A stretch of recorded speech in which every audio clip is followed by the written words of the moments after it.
Good afternoon, LEC community. I'm Edgar Palacios, the founder of the Latinx Education Collaborative.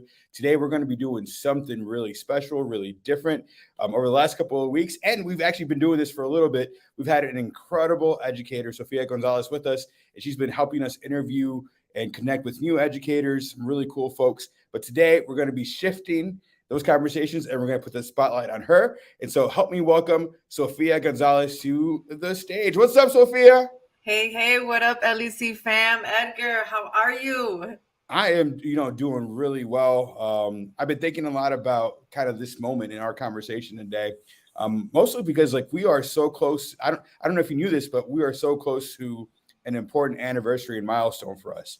On the 28th of this month, it's going to be 5 years since we got our official 501c3 status.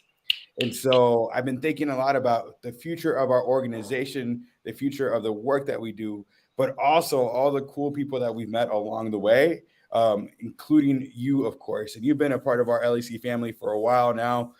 We've had you kind of in several different roles. You've spoken at Evolucion, which is coming up, by the way, on this Saturday, which is wild. And then we've also had you with Sofia Speaks.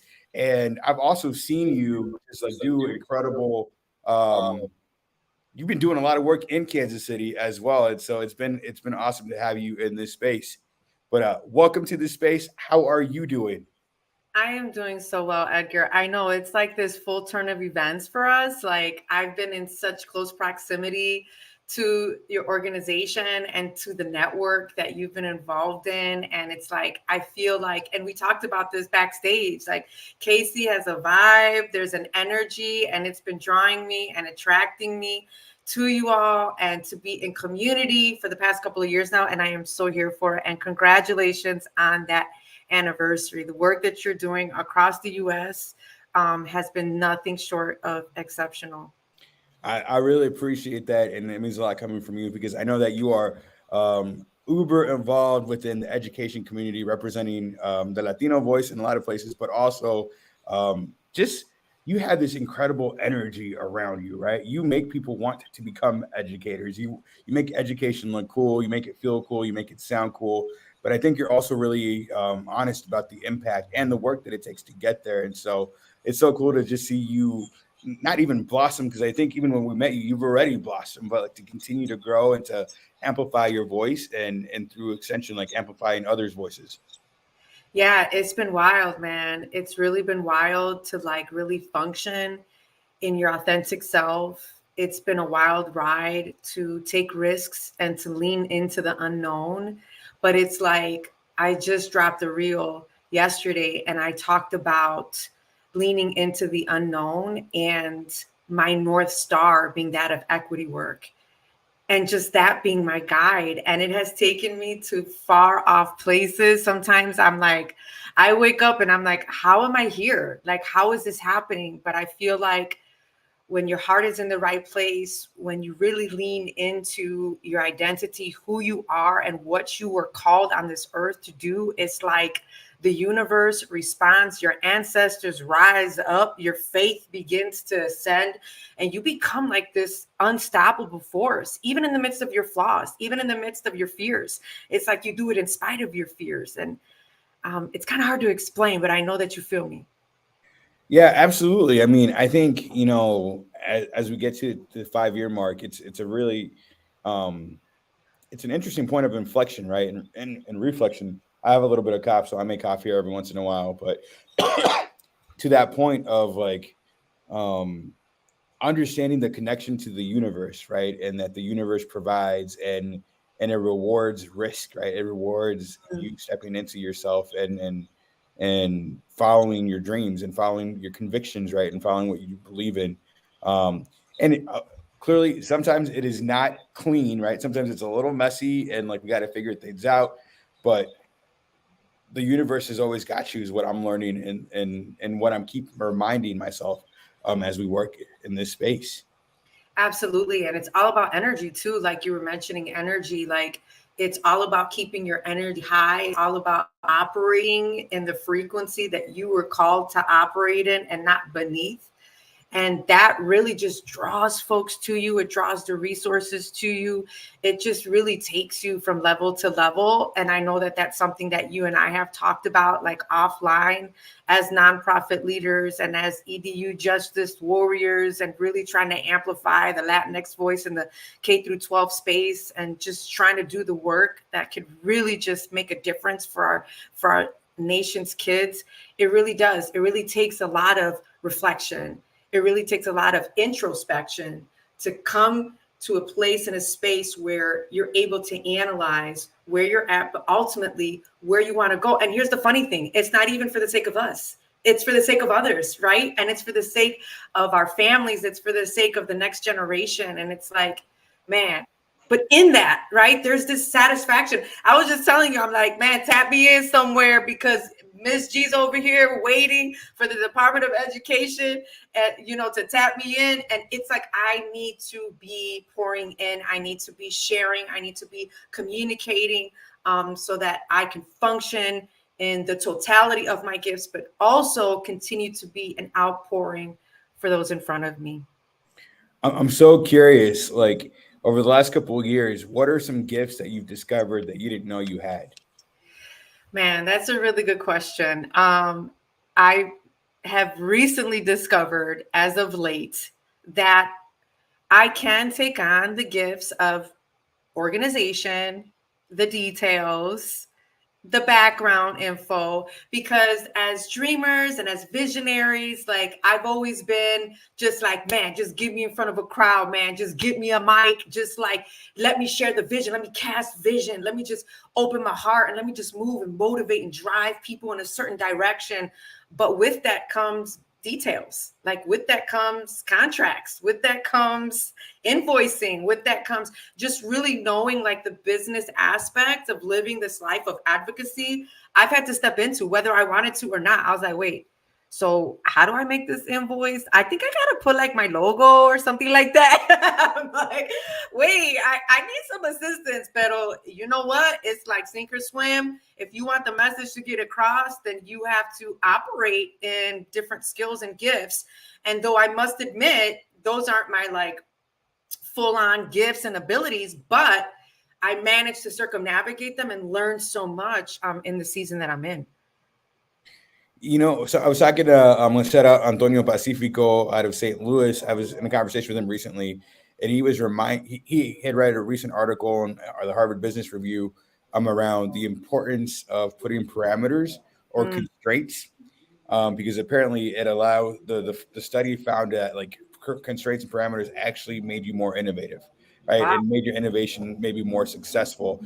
And so everything that you're talking about around the details and like the organization and whatnot, those feel constraining to me, right? Like it is. I wouldn't say that those are my gifts. I wouldn't even say that like I'm even aspiring to develop those gifts, but they are necessary, right? They are necessary in order for the work to be done well, and in order for like expectations to be set and all these other things, right? So it's no different than I would say like creating lesson plans for the work that you're trying to accomplish. Yeah, absolutely. And it's been such a wild ride. It's like these new levels, they force you to acquire new skills. And I think that you and I share that in common. Like as visionaries and as lead dreamers, we're just like, look, let's get to the mission. Let's get to the heart and soul of things. But to your point and to your friend's point, it's definitely something that is necessary to kind of add those structures. But that's why we have other folks that are in place, right? That can support the vision, can support us, and, can help us with our blind spots. It definitely takes collective agency. And I know you know a whole lot about that. I'm very fortunate that I belong to part of a team, right? And I think it's awesome to have people with gifts in other areas and other expertise, right? And I think this work ultimately can't be done by one person, right? It has to happen in that collective. It has to be a collective effort, which is also learning lessons, right? There's so many things to learn about how to engage with people, and so many things that you have to be reminded of, and so many ways of like doing it wrong and like trying to figure it out and working through it. But I think that tension that sometimes exists with that is actually a tension of creation, right? And Mhm. getting comfortable with this idea that creation can be tense, and that if you have, if you have the capacity to experience tension, and maybe someday you learn how to manage tension, right? Like another tool, like another resource. Mm. So I've been thinking a lot about that, like as in the work, right? How are we um thermostats, right? When it comes to Mm. tension, how are we raising the tension where we need to? How are we lowering the tension? And how do we use that as a tool for creation? Wow, I love that. And that's so deep. And you're talking about needing to, learn how to share out some poetry. That was quite poetic there, Edgar, if I could say so myself. Was it really? Yes, it was I very mean, listen. poetically inclined, let me just say. And like, I had some figurative language just firing off in my mind. Okay, Okay. okay. But let's talk about that tension for a Yes. second here. Let's put a pin in that and let's lean into tension, because tension happens just before the growth. See, and folks oftentimes walk away from a growth moment because the tension is too heavy. And not only is the tension heavy, but it's uncomfortable. Yes. Nobody wants to be uncomfortable. Mm. But let me just tell you right now, you are looking at someone who is living in discomfort. I'm all the way out here. I have left my most sacred space and place of my classroom for 15 years to come out and to advocate for things that I'm very passionate about at the federal level. Do you think that there's anything comfortable about the decision that I made? Absolutely not. I live in discomfort. And for a minute, it was very turbulent and it was very confusing and it was very off putting. But once I gained my bearings, Edgar, and once I really just grabbed a hold of the fact and of the point of this is a pivot, this is a transitional moment, it was meant to be uncomfortable. And I need to actually do what is contrary to what our instincts will tell us to do. Instead of pulling back, I felt inclined to lean into the discomfort, to lean into the tension, as I saw myself ascending and aspiring into this new level. And that's very scary for folks. That's very scary for folks like you and I, right? But growth, new levels, new dimensions, success, open doors can never happen without us first being uncomfortable. It's in that nebulous space where we're about to go up. That's what creates a lot of tension. At least for me, man, that's what I've been really just focusing on. Like, where am I at? Where's this tension coming from? And if it's a good tension, then I need to allow it to be here. And we got to sit in it and we got to allow it to do its work. That is, I think, the hardest part, right? Like sitting in the tension and being patient within that tension, right? But as I hear about discomfort, I think that is, um, I don't know how you're navigating through it. To me, it Mm. seems you're doing it well, right? Because like I see you just taking on your risk, and I see the universe just providing opportunities, right? And so that's what it looks like from the outside. I know that like it's not smooth sailing on the inside, right? Like that, I think that's some universal experience, right? To be like we love what we do, and the work is the work, and the work is work, right? And something I talk with my team about is like this work is inconvenient. This work is difficult. It is, it will consume you if you let it, right? Mhm. There's always work to do. Um, and it's all of these things that aren't joyful, right?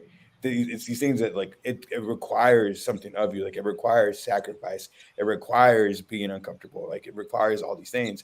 And like through that you can find joy still, right? Mm. Through that you can find purpose, through that you can find alignment, right? Through that you can find belief and faith. And these are the things that I've been thinking about a lot, right? Because when we talk again in 5 years, like can you imagine the stories that you're going to tell Wow. when you're leading Expresión Fellowship, back in let's see, 5 years from now, it's 2023, let's say 2028, and you're coming back and you're the keynote speaker at the Expresión convening or whatever it is that we're doing, right? And you're talking about your story and how your story has grown and shifted and developed, right? How you continue to discover yourself as the main character of your story, right? And how do you lean into that kind of power of being able to draft and create and write your own story, right? Because I think the other thing that I learned is, particularly when it comes to storytelling, intention, and all these things. By the way, all great elements of a good story: suspense, tension, also relief. Um, some people, I think, what I've learned is that they feel like they are not writing their own stories, Mm, right? Or they may not have the capacity, or they may not have the confidence, or they may something about them is not allowing them to see themselves as the writer of their own stories. And then there are wow. people that I've seen that like they're the authors, right? Mm, And they create the frameworks, they create the narratives, they create. And so that's the other thing I'm learning about the space, right? Like, how do we help more people tap into creative energy? How do we help more people become authors of their own story? And in the journey, like finding your voice and finding your commitment and finding your faith and what what's ultimately going to be yours. mm. And I think that all the streams and the networks that are flowing from you all are doing just that. I think first and foremost, you have to hold space for people, right? Holding space for people to allow them that pathway and that journey of self-discovery and tapping into their voice. And then after which point you have to empower them, give them agency, give them an opportunity, give them resources, give them a platform by which they can communicate their lived experiences. And these are some of the things that y'all have been doing so naturally. And I like to think about it too, like, obviously, I think as a teacher, always and forever. So I'm constantly thinking like strategies and best practices. And, those are some of the things that I travel the country with, right? Like, in order to sustain the work, what best practices are you incorporating to give you that power to function in what you were called to function in and operate in the sphere of influence that you are operating in right now? Right now, like, and it's funny you mentioned like you're making it look like, wow, amazing. And you and I know, like, whoo, behind the scenes, boy, we are just out here wrestling. And I think too, to your point, to really show folks how to function and who they were meant to be and in that purpose and in that calling and in that destiny is to be honest with your own journey as well. And I think that that's one of the things, if I'm being honest, has really opened a lot of doors for me, is my candidness and my authenticity and just my like, this is really what happens day to day in the name of urban education. This is really what happens in the lives of Black and Brown children and the adults that have committed to their success. This is what happens when boots are on the ground and when you're this proximate to the issues. And for some, it like startles folks at first. They're like, damn, she coming through here with that. Shots fired, like literally. Pero this is the only way in terms of like storytelling that I feel is going to create the most social change and to move that needle forward. No more fluff, no more just data points and research. All of that is wonderful. It does paint a picture to other stakeholders, but folks like you and I, we got stories, we got lived experiences, and we have the research to back it up. Ask somebody, say less, right? And I think that that has really contributed to the opportunities that have been afforded us, that have been afforded me. And who would have thought? I mean, you're talking timeline. Man, I think back, man, who would have thought the Miss G of 2009 when I started my journey in Pilsen Little Village in the heart of a gang-infested neighborhood in the city of Chicago, making $40,000 a year, who would have thought that I would have been able to, along with so much support, so much love, so much affirmation along the way, to create this central theme of my life of equal education opportunity for all. And this notion that your zip code should never determine your destiny. Like that to me is the greatest gift of all. And out of all the pain and out of all the suffering, I would do it all over again if that meant that I would have this much impact and this much access that I know folks that look like me don't have access to very easily. And it's not about me. It's about leaving the door open. It's about making space at that table after me. And it's about amplifying those issues that the state of education just needs to hear and needs to heal moving forward. So I'm a take your invitation. I'm gonna ask a question that you may not want to answer or be prepared to answer, but I think it's important. How many times have you thought about quitting? Oh man, almost every year, man. Almost every year. And especially the first 5 years, which really just speaks to the research. The first 5 years are the most formative years for educators. And that's around the time between year 3 and year 5 where folks are like, I'm out of this classroom. And they pivot and they go into another career and they leave the profession. So attrition is very high within the first 5 years. So I've thought about it often. And if I'm honest, even right now, see, I can't help but to be honest. See, you asking me questions and I can't even help but to be honest. I'm very open to possibility right now. Do I miss my students? Do I miss my classroom? You better believe it. Did I have like an outer body experience when my first day came and went of school on my school calendar year and I wasn't in action? I wasn't front and center, posted up. Did Miss G feel out of body? Hell yeah. I'm like, what am I doing? What's happening? I lost like my sense of direction for a hot second. But once I came into like, okay, as we were talking about the tension, this is tense. Right away, this is tense. There's nothing comfortable about me being out of my classroom because that's my sweet spot. Like that's my element. But now I'm being more open to the possibility that should there be a position, an opportunity where I can make an even greater impact, not just at the building level, but at the state and at the federal, the national level, then Mrs. G, for the first time in 15 years, is very open to that possibility. And I said it out loud, and I know we've been talking about it. When you and I first connected, you're like, girl, I see something over you. And I'm like, nah, Edgar, I'm a teacher for life. Okay, so we're gonna come back to this conversation. Remember that where you're like, what's happening here? And I'm like, I'm just out here. Thank you for allowing me to connect with your organization. And you're like, no. Let's talk. And I'm like, what's happening? And you called it, you threw it out there, and lo and behold, man, who would have thought? Like, truly manifesting and taking in those words of sound counsel over the years, and people just speaking over me, you being one of them.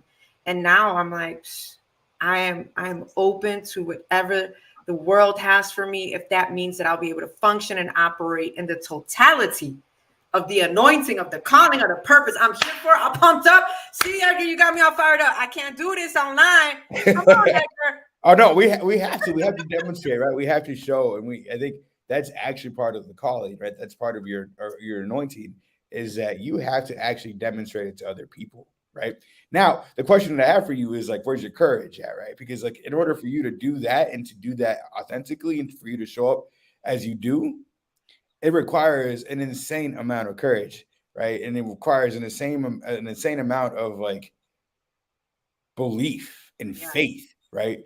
And that's been a really interesting thing for me over the last couple of years, right? It's this idea of like, how do you begin to believe not just in young people? Because I think believing in young people is a natural thing, right? Oh, I see Su Moreno, by the way, name it and claim it. Absolutely. Once you name it and you claim it, then you have to aim it. I just got to throw that out there. Poet Edgar. And students, of course, encourage you, say, go for it, right? Exactly. You name it, you claim it, you aim it, and then you go for it. You got to perpetual motion is what I'll say. We also have, let me go ahead and see. We have Maritza from Philadelphia, from Philly. That's my girl. What's up, Maritza? I met her recently. She is a powerhouse. She is an advocate. She is a justice warrior. Her forte and her niche is working with las familias, los padres. So she is like really passionate about empowering the parents. She's someone to connect with, and she's going to be on a cruise ship with me in February when I keynote. Edgar, check this out. Can we talk about how crazy that is? It's awesome. I'm out. You're keynoting on the ocean. Let's go, man. You can't make this up, man. On the ocean, taking over the air, land, and sea. Let's go. That's Have international courage, waters. That means you are an international keynote. man. I don't even know what's happening. We That's out here. I have to say. So I love it. Maritza, thanks for being with us and for the support. And I'm a little jealous that I can't go on this cruise, and that's fine. You know, my time will come. My time will come. Um, I'm gonna dig a little deeper. All right. What still scares you? Come on. Woo wee. Man, you got to ask me these questions backstage. You bring this to the front.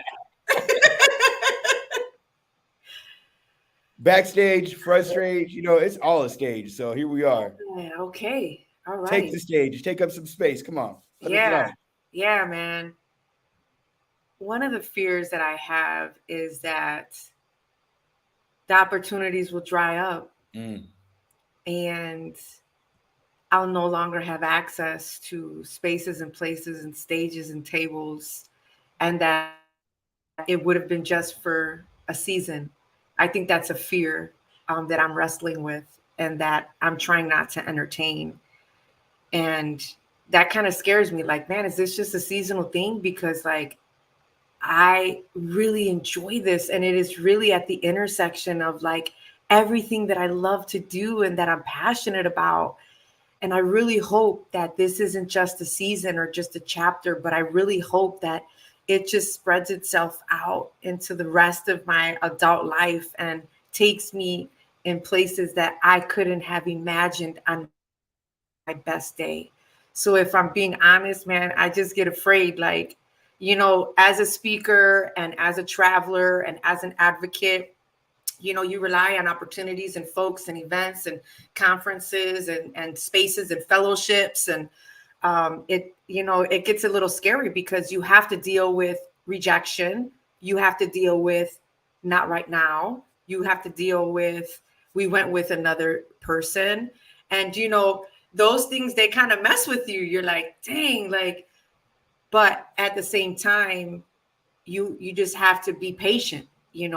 Courage not only takes risk, it takes yes. patience. Like you have to be patient for things to unfold, for things to be drawn to you, for you to be drawn to that, to them, to that particular network, to that particular sphere of influence.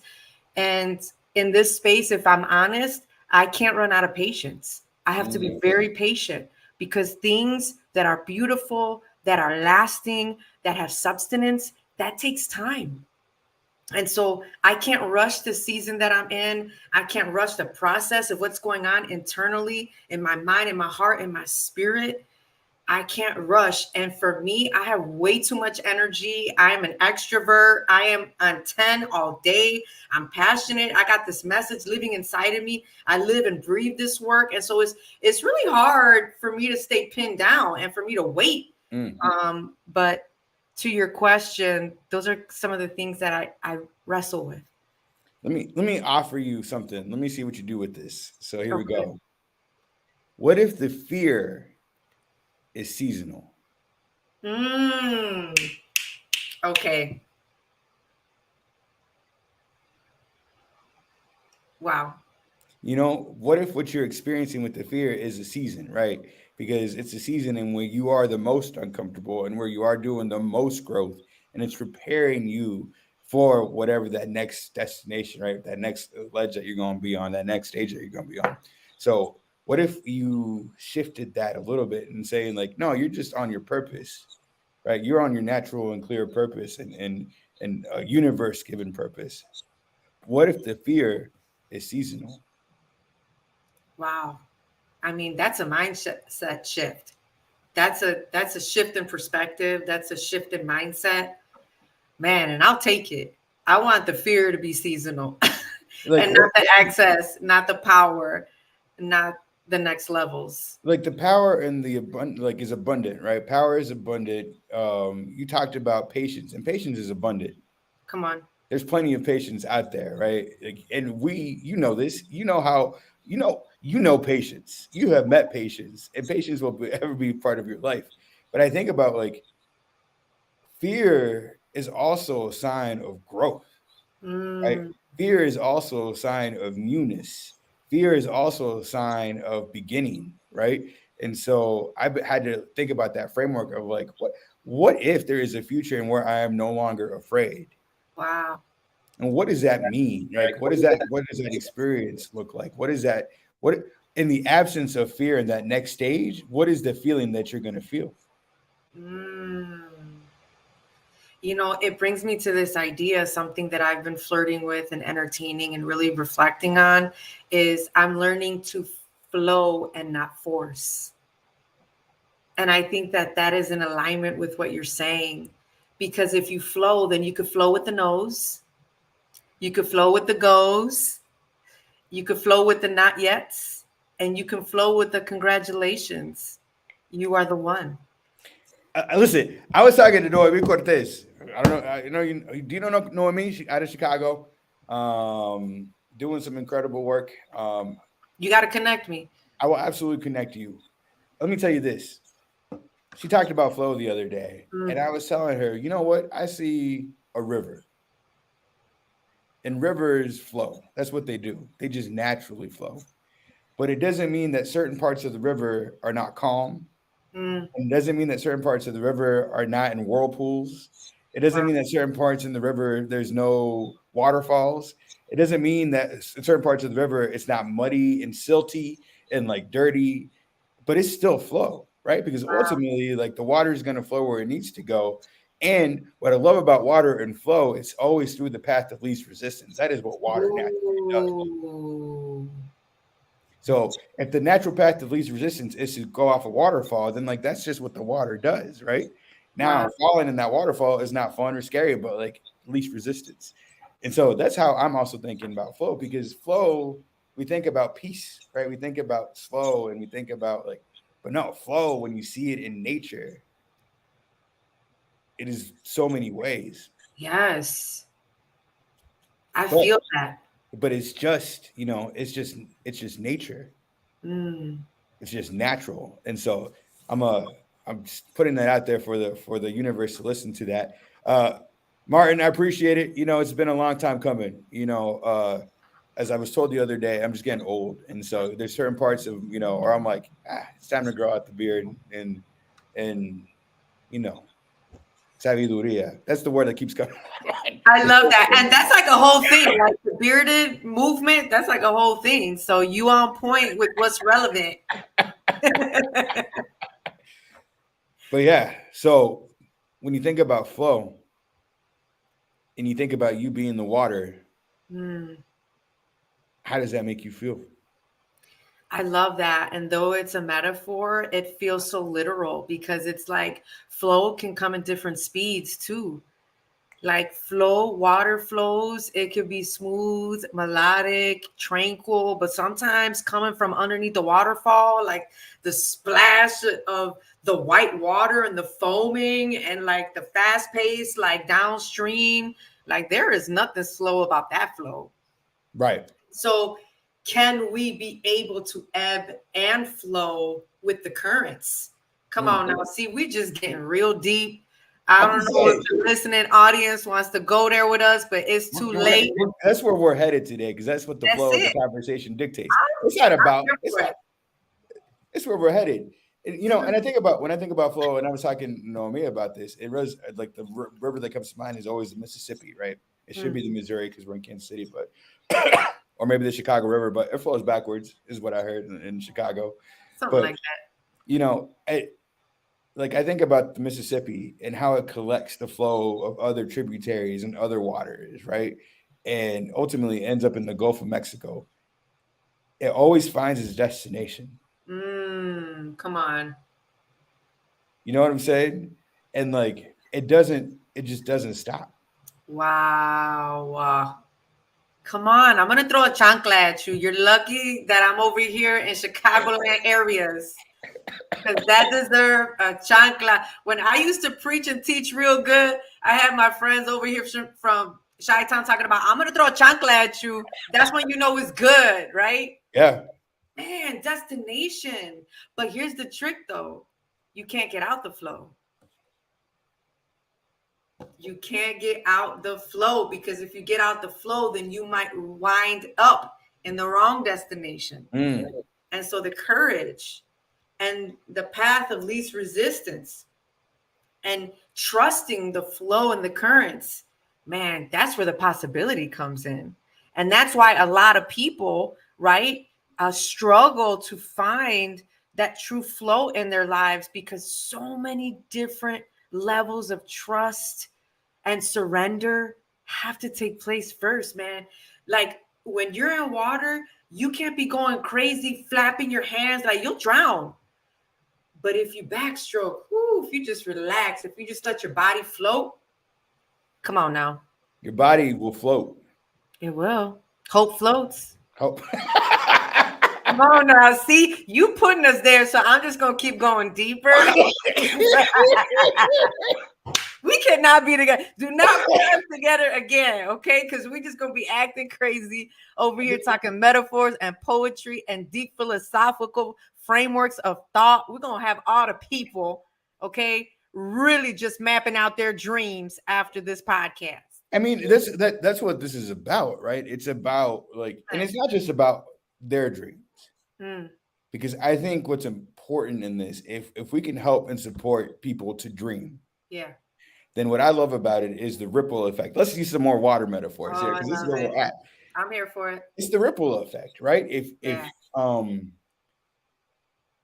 you can, I don't say teach people to dream, because people dream naturally, right? We go to sleep, you might dream. You already know how to do it. Your body knows how to do this. Yeah. But it's not about teaching people how to do it, but it is about creating the spaces for people to be able to, right? Nice. And if we can do that and create those spaces for people, can they in turn create those spaces for others?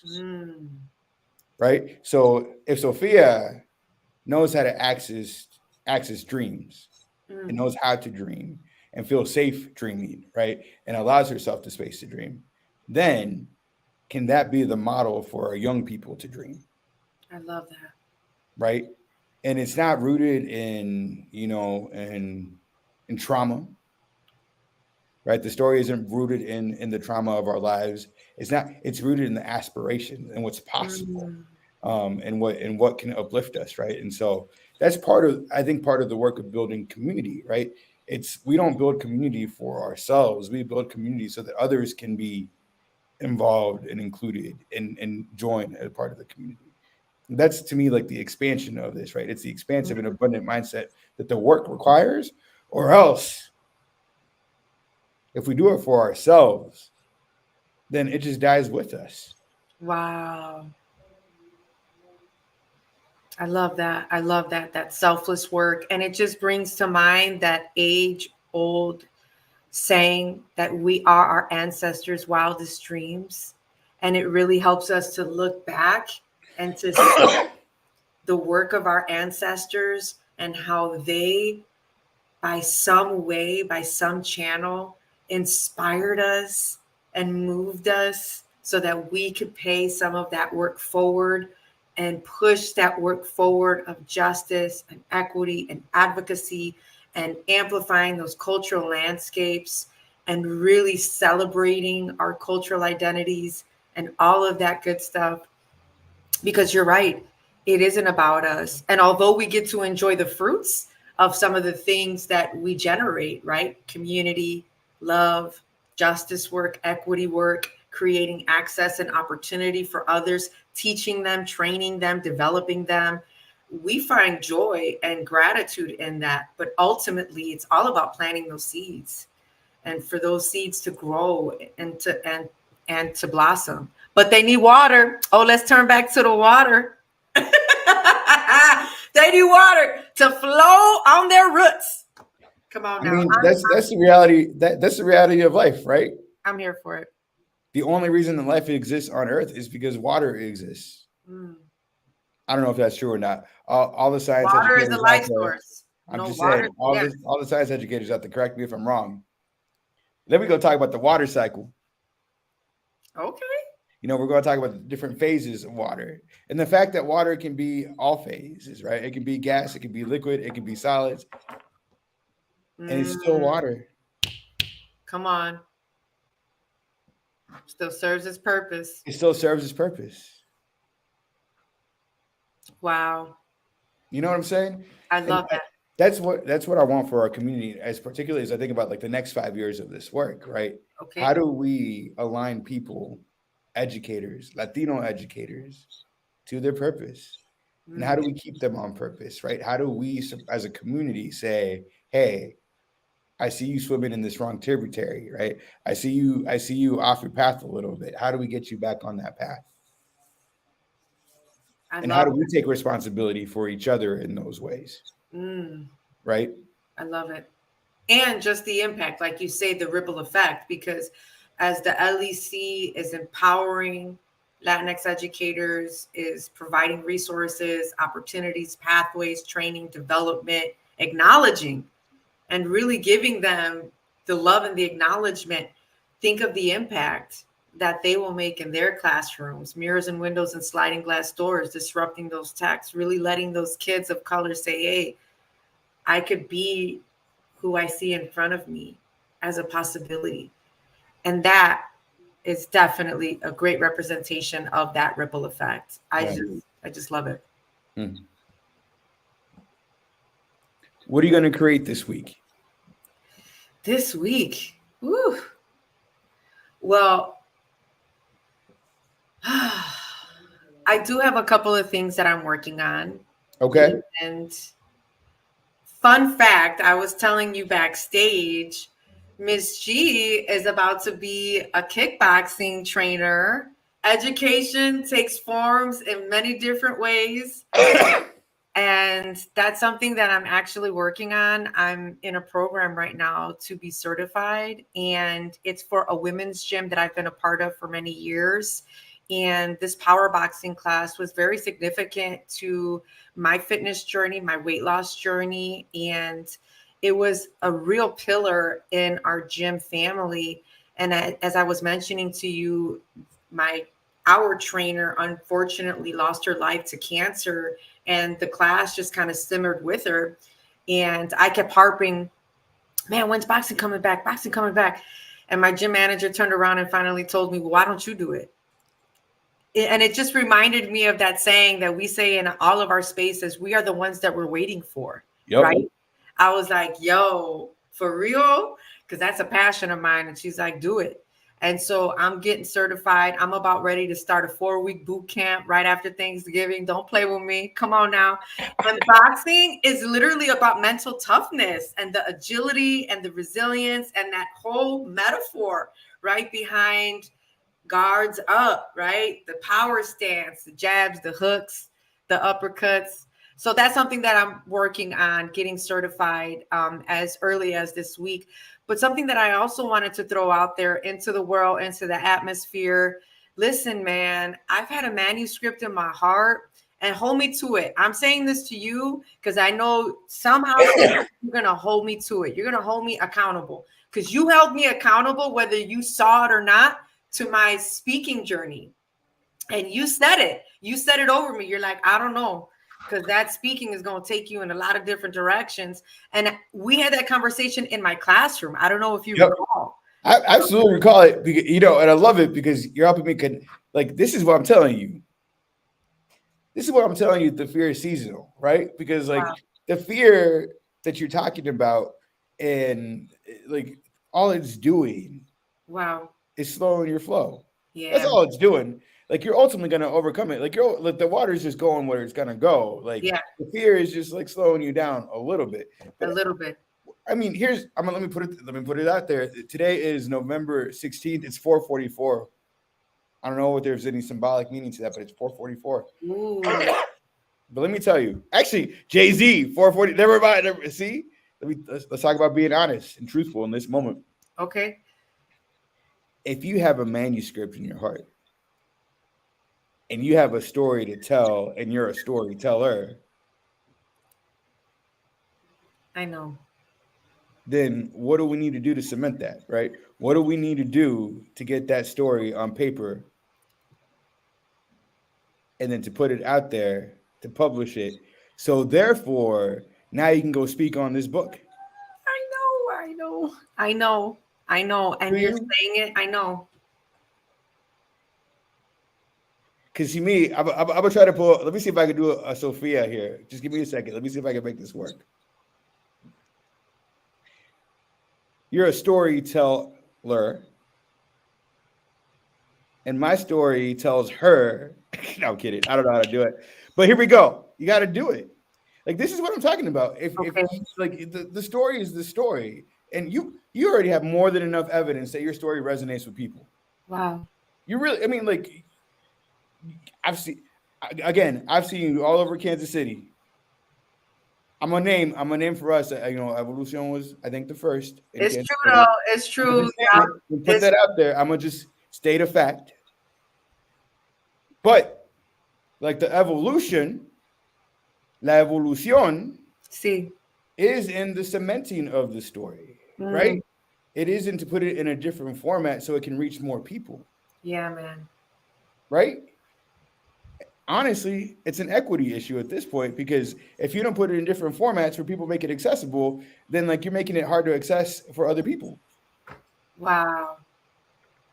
And Okay. then when people want to know about your story, like what kind of keynote you are and what you're talking about, like, oh, here's a chapter from my book. Tell me which Mm, chapter you want to focus on. right. And by you doing that, and by you telling your story, and particularly the that through line of education and being an educator and still continue to educate people, because here's what I tell Susanna all the time. Like sometimes she comes to me and she's like, we're talking about like how she's feeling about work, how she's feeling about the work, how she's feeling about the decisions that she's made in the past, leaving the classroom and whatnot. And I keep reminding her, I'm like, your classroom never went away. Your classroom's a little bit bigger, Wow. right? And I tell her all this the time. We talking about like thinking about people and how do you handle people, how do you manage expectations, all this stuff. Like these are all things educators do every single day in classrooms. Like the classroom strategies, the classroom management skill sets are the same skill sets that help adults like stay in line, right? And so for me, like, where are the lessons? Mm, Put those lessons on paper. yeah, man. Don't be afraid to share those lessons. Or not, what you're doing is honestly robbing people from an opportunity to grow. I And I love don't know that. you to be that kind of person. Mm, So, so hey, now you got Chat GPT and you got Google Docs, and you can even hit that right. micro. You know what I'm saying? You can hit that microphone on Google Docs today and just start talking your story. And then all of a sudden, you just need to edit it, clean it up a little bit, and then put it in an app, whatever, and get it done. Don't, It's so as you would true. say, don't play with me. Don't Don't play with play. me. What are you talking about? Okay. Okay. Like So that, Edgar's you're on coming a through boat. here. Got nothing else to do. You're gonna be sitting around on a boat after you do your keynote. Of course, you'll be, navigating through your fans. It's fine. But after the fact, after I go to like, what are you doing on this boat? Put it on paper. Stop it. It's true. Thank you for those words of encouragement. I literally have it all mapped out. I've been working on it since like August, since I had this, leave of absence and waiting for the onboarding and between keynotes and some of my consulting work. It's literally based off of my signature keynote, From Trauma to Transformation. This is our call to action. I have it, and I've been writing it since the beginning. And so I have like a lot of my journey already mapped out. Like I got like the sections, like the last section is going to be called like, the final roll call because teachers take attendance and last period. I'm gonna push on that one. I'm gonna push on that one. Listen, we got to set you up for long-term success here. So I would have put the word final from that roll call. I would say like the first roll call, because you got to write a part two, because your transformation doesn't end with this book. Wow. You just told me that you're at the beginning of another journey, another Okay. transformative journey, right? And the fear is the evidence of that. So for me, don't put those limiting words in your story. That is the end of that chapter is the beginning of the next. Wow. I received it. So that's what I tell people. This year I've learned about the power of words, right? And the power of Yes. manifestation and being really thoughtful about your words, because what you say happens. And I was actually at an airport recently, and there was this book that I was really like interested in like It was like learning to communicate with people who don't, sorry, no, it was like influencing leaders when you're not a leader, right? And that was Mm, something that title, and I picked it up because I was like, oh, that's really interesting. And then I was like, you know what? No, I'm not going to speak that over me. mm. I intend to be a leader. I intend to stay a leader. I intend to do leadership activities and practice leadership. So I'm not going to pick up a book that assumes that I'm not. And to me, this is where I'm telling folks and like working with folks. I'm saying like the language that you use is so critical So true. because That's so you don't know true. what you're putting out there, and the world, the ancestors are listening, Wow. and they're Funny that listening. when I was in the,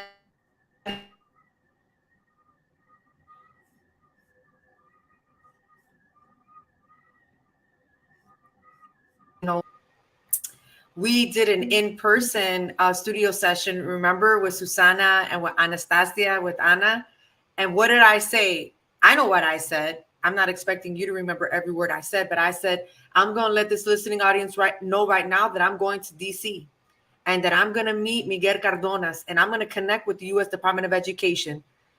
That was way before I had the word that I was going to be the next full-time school ambassador fellow, which, by the way, it looks like I'm going to be the only Latina in that cohort.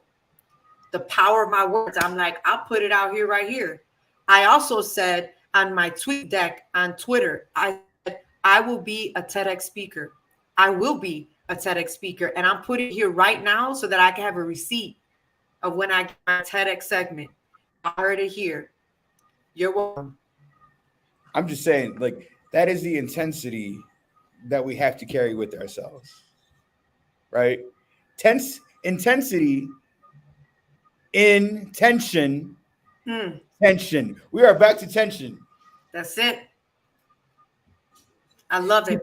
To be intense is to be intention, and to be intention is to have intention. I love it. Come on now, be intentional. Wow, it's Attention. in the words.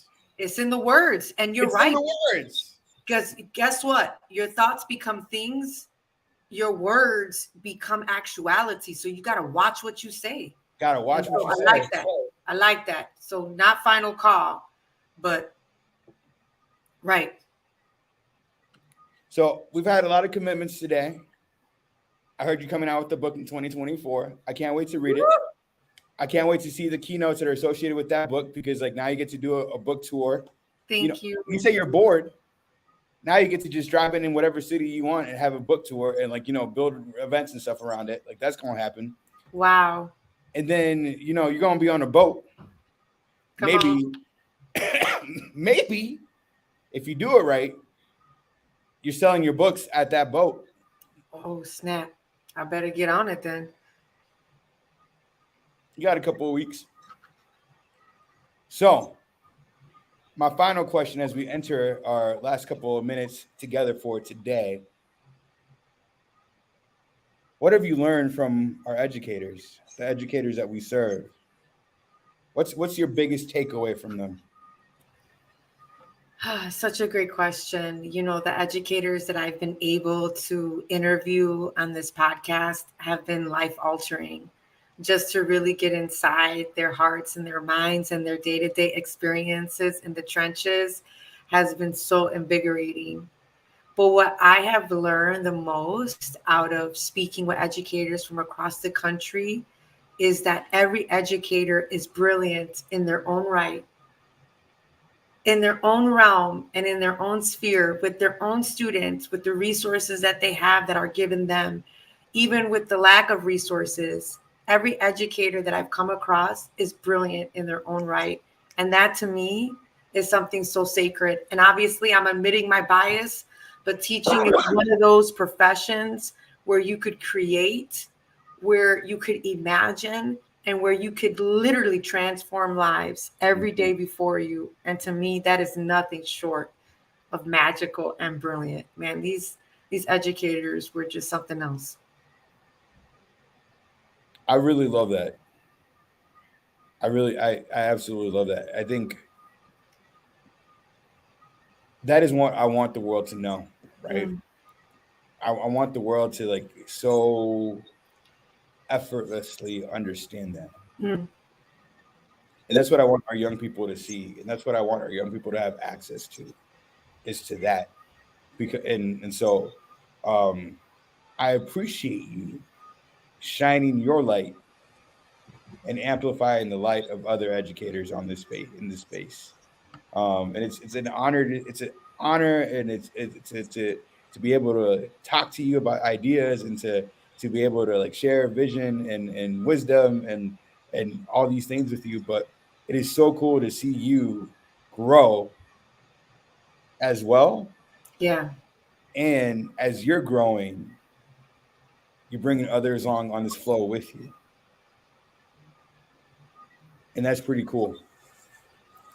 Thank you. And as I always like to say, man, in my captions on my medias and when I post about our podcast, thank you. I say this publicly. Thank you for sharing the mic. The mic was never ours to begin with.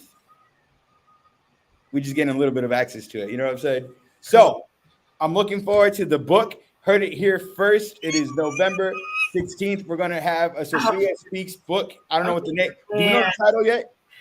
I'm it's a working title, but it's my keynote title, From Trauma to Transformation. This is our call to I action. mean, let's just call it. Let's just call it right now. From trauma to transformation. A call Wow. to action. You said This is our call to action. this is our call to action. Hitting bookstores. Oh my gosh, this is happening. You're Spring throwing of 2024. Oh my word, you're throwing this out there. No, Okay. it's already like we're gonna bring you back. I'm gonna say May. I'm gonna give you a little bit of time so you can feel good about it.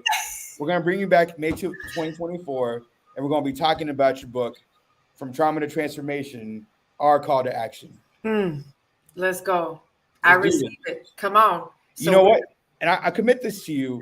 Okay. I'm gonna play this as part of our conversation in May of 2024. I'm gonna cut this out, put it out there. I have like 17 billion butterflies in my stomach right now. Like you don't even know. My stomach is flipping. Oh my God. You know what I love about butterflies? Is that they're seasonal. Ooh. And you know what? What better animal, what better creation than to represent transformation? Wow. And that metamorphosis. We're done. I'm just saying. Sofia, it has been a pleasure talking to you today. Thank you for all you do for us. And we hope to continue working with you for as long as we possibly can so we can share the stories of educators, Latinx educators in our community here on Ask an Educator. But excited for that book drop. May 2024. It's going to happen. It's going to happen. And let's just continue to get into good trouble. Good trouble. Necessary trouble. You know what? Stay tense, y'all. With that, thank you so much, LEC community, for joining us today. We look forward to seeing you on our next Ask an Educator. And we hope that we're going to be seeing some of you at Evolucion this Saturday from 9 to 2, 9 to 3, maybe. I don't know the end time. I definitely know the start time. At MCC Penn Valley Community College. And so we're excited to be there with you all. Sofia, thanks again. I look forward to seeing you again soon. Amor y paz. Adios.